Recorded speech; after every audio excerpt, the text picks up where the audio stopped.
کتاب کی بسم اللہ کریں گے. جیسے حضرت مولانا بندہ صاحب رحمۃ اللہ علیہ نے حضرت تھانوی علیہ رحمت سے ہر کتاب کی بسم اللہ حضرت تھانوی نے اس انداز میں فرمائی تھی، اسی انداز سے ہم بھی کریں گے انشاءاللہ. پڑھیے. ربی یسر ولا تعسر وتمم بالخیر. ربی یسر ولا تعسر وتمم بالخیر. ربی یسر ولا تعسر وتمم بالخیر. پڑھیے جی.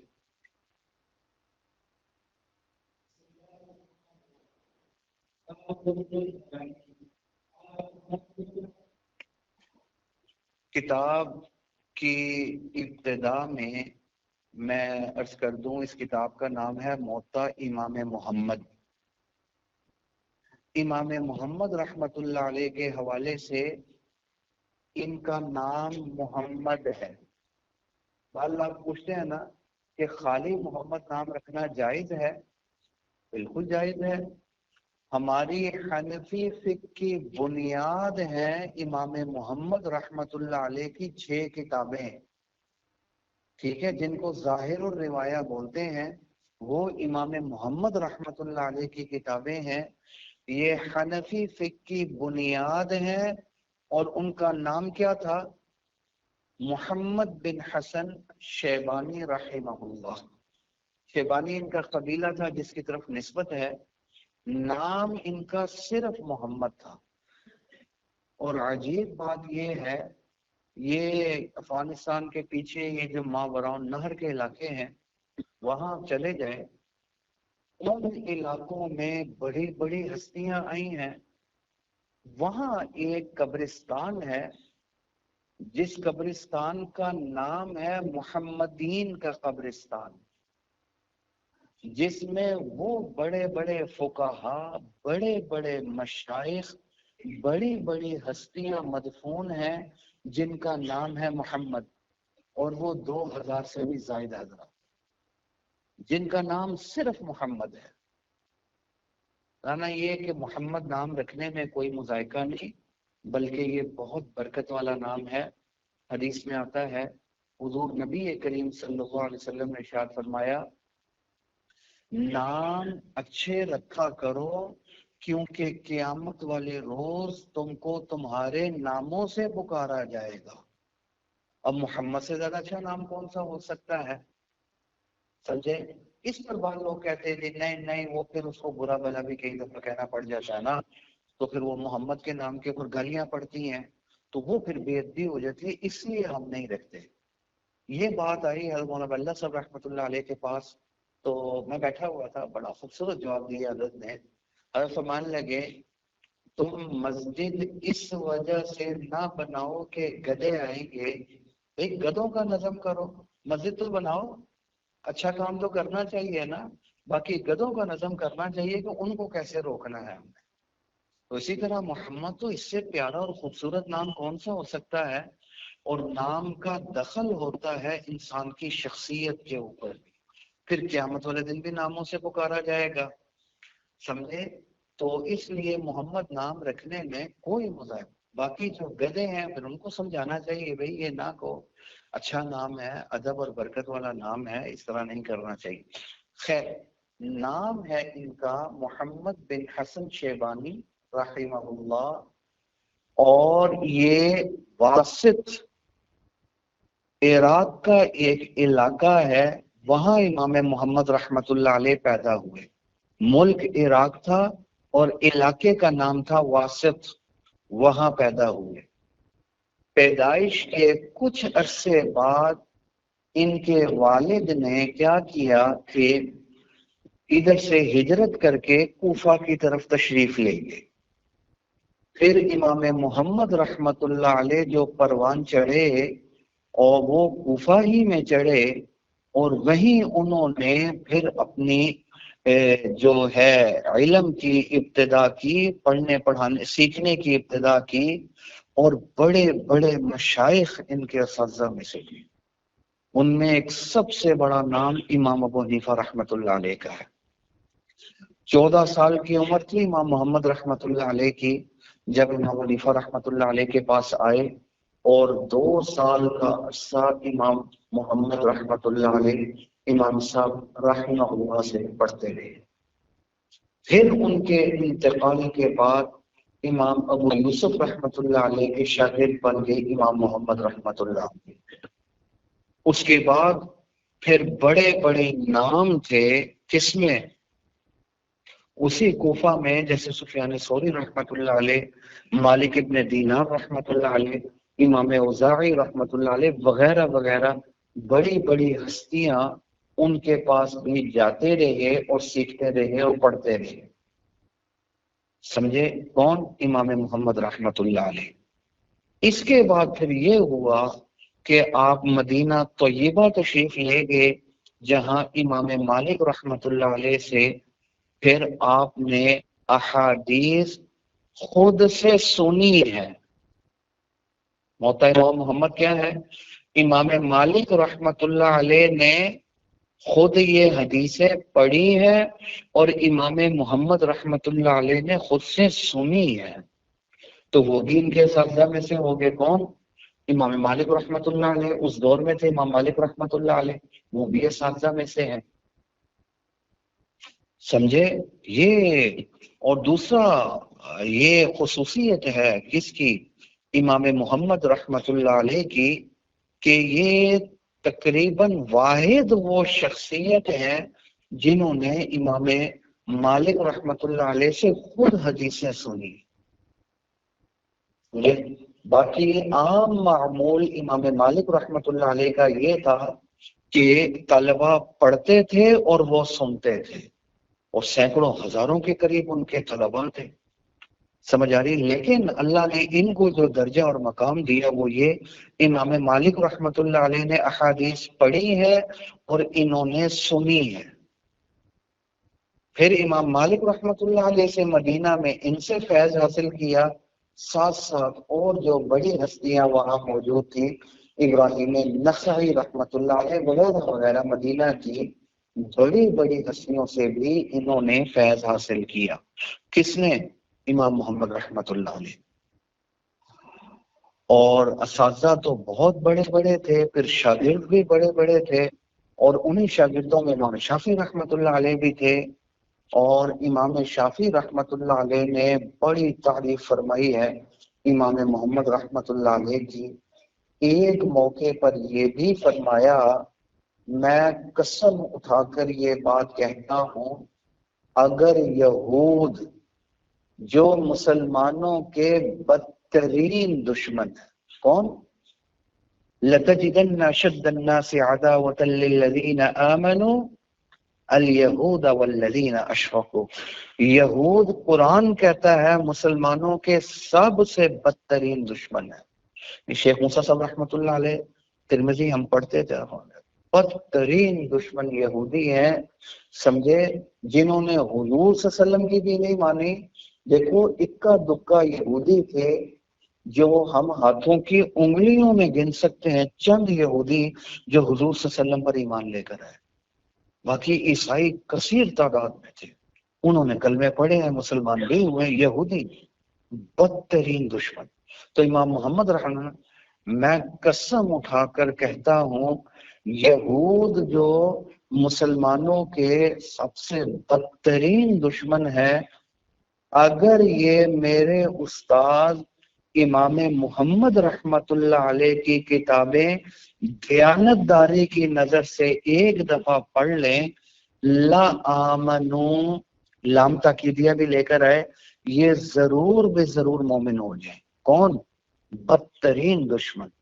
ایسی ایسی حکمتیں، ایسے ایسے نقطے لکھے ہوئے اس میں، یہ ہو نہیں سکتا کہ کلمہ نہ پڑھے، لیکن شرط ایک ہے، وہ کیا؟ دیانتداری کی نظر سے۔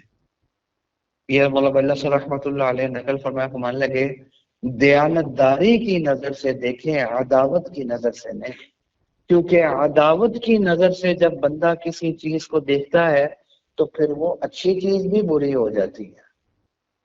مثال دی حضرت نے، جیسا کہ محبوب کے چہرے پر تل، یہ حضرت کی مثال تھی. عاشق اگر دیکھے تو وہ کیا کہے گا؟ کیا خوبصورت ہے، کیا خوبصورت، واہ. سمجھے؟ لیکن اگر کوئی دشمن دیکھ لے وہ کیا کہے گا؟ یہ کیا داغ لگا ہوا ہے. دشمنی کی نظر اچھی چیز کو بھی برا کر دیتی ہے. اس لیے شرط کیا ہے؟ عداوت کی نظر سے نہیں، دیانت کی نظر سے دیکھیں. میں قسم اٹھا کر کہتا ہوں، امام شافعی رحمہ اللہ نے فرمایا، میں قسم اٹھا کر کہتا ہوں لا آمن، وہ سارے ضرور بھی ضرور مومن ہو جائیں گے. مولانا اللہ صاحب نے نقل فرمایا، تو مان لگے جب امام محمد رحمت اللہ علیہ کی باتوں کا یہ حال ہے تو پھر اگر وہ حضرت محمد صلی اللہ علیہ وسلم کی حدیث دیانت جاری کی نظر سے دیکھ لیں، پھر ہو سکتا ہے کہ وہ کلمہ نہ پڑھے، لیکن شرط ایک ہی ہے کہ دیانت کی نظر سے دیکھ، عداوت کی نظر سے. سمجھے؟ تو بہرحال یہ امام شافعی رحمۃ اللہ علیہ کی تعریف فرمائی. مجھے جو اللہ تعالیٰ نے میرا جو نظم بنایا، جو میری ترتیب بنائی، اگر میں نے امام محمد رحمت اللہ علیہ کی سرپرستی میں نہ رہا ہوتا، ان کی والدہ کے ساتھ نکاح کیا تھا نا امام محمد رحمت اللہ علیہ، اگر میں ان کی سرپرستی میں نہ رہا ہوتا، ان سے مدد نہ لی ہوتی، ان کی کتابوں کا مطالعہ نہ کیا ہوتا، ان سے نہ پڑھا ہوتا، کبھی بھی میں اس درجے کے اوپر نہیں پہنچ سکتا تھا. سمجھے؟ اس میں ایک بہت بڑا ہاتھ امام محمد رحمت اللہ علیہ کا ہے جو میرے استاد ہیں. یہ کس نے کہا؟ امام شافعی رحمت اللہ علیہ. میں یہ وہ واحد ہستی تھے، میں ان سے سوال کرتا تھا اور بڑی خندہ پیشانی کے ساتھ سنتے تھے اور کسی غصے وغیرہ پریشانی میں نہیں آتے تھے اور جواب دیتے تھے. باقی جس سے سوال پوچھتا تھا وہ غصے میں آ جاتا تھا. سوال ہی ایسے ہوتے تھے امام شافعی رحمۃ اللہ علیہ. خیر، بڑی بڑے جو مشائخ تھے، فقہا تھے، وہ بھی شاگرد ہیں کس کے؟ امام محمد رحمت اللہ علیہ کے. بڑا نام یہی ہے، اس کے علاوہ ہزاروں کی تعداد میں شاگرد ہیں. ان کی اس علمیت کو دیکھتے ہوئے، اس شان اور مرتبے کو دیکھتے ہوئے، خلیفہ ہارون الرشید نے ان کو اپنے زمانے میں قضاء والے عہدے کے لیے چن لیا تھا، قاضی. اور تقریباً ہر وقت خلیفہ ان کو اپنے ساتھ ہی رکھتے تھے، حتیٰ کہ آخری وقت میں امام محمد رحمت اللہ علیہ سفر میں تھے خلیفہ ہارون الرشید کے ساتھ، سمجھے کہ راستے ہی انتقال ہو گیا. 58 سال کے قریب عمر تھی جس وقت امام محمد رحمت اللہ علیہ دنیا سے پردہ پوشی فرما گئے. 58 سال عمر تھی، 189 ہجری تھی وفات کی، اور پیدائش میں دو قول آ رہے ہیں، 131ویں اور 135ویں. سمجھے؟ یہ پیدائش کے اندر دو قول آ رہے ہیں، وفات والا 189 189 والا قول ہے. امام محمد رحمت اللہ علیہ نے جو کتاب لکھی اس کا نام رکھا موطا امام محمد. اس میں وہ روایتیں موجود ہیں جو اپنے استاد امام مالک رحمت اللہ علیہ سے سنی ہے. 1000 سے کچھ اوپر روایات اس میں موجود ہیں، سمجھے؟ اور روایتیں انہوں نے سنی ہیں اپنے استاد امام مالک رحمت اللہ علیہ سے. پھر نام اس کا موطا امام مالک ہونا چاہیے تھا، جیسے وہ دوسری کا نام موطا امام مالک ہے. موطا امام کو روایتیں تو وہی ہیں ساری جو موطا امام مالک میں ہے. تو نام موطا امام محمد اس وجہ سے رکھا گیا کہ تھوڑی سی روایتیں انہوں نے 150 سے کچھ زائد روایتیں وہ اس میں موجود ہیں جو انہوں نے اپنے دیگر اساتذہ سے بھی سنی، وہ بھی اس میں نقل کر دی. حتیٰ کہ 13 روایتیں وہ ہیں جو امام حنیفہ رحمۃ اللہ علیہ سے سنی اور اس میں نقل کی ہے، اور کچھ روایتیں 4 وہ امام یوسف وہ بھی نقل کر دیں. اس کے علاوہ دیگر اساتذہ، سمجھے، 150 سے کچھ اوپر دیگر اساتذہ سے بھی روایتیں سنی جو اس میں نقل کر دیں. اسی لیے اس کا نام موطا امام مالک نے، کیونکہ صرف وہ روایتیں نہیں آ رہی، دوسرے اساتذہ سے جو روایتیں سنی ہیں وہ بھی آ رہی ہیں، تو نام کیا بن گیا؟ موطا امام محمد.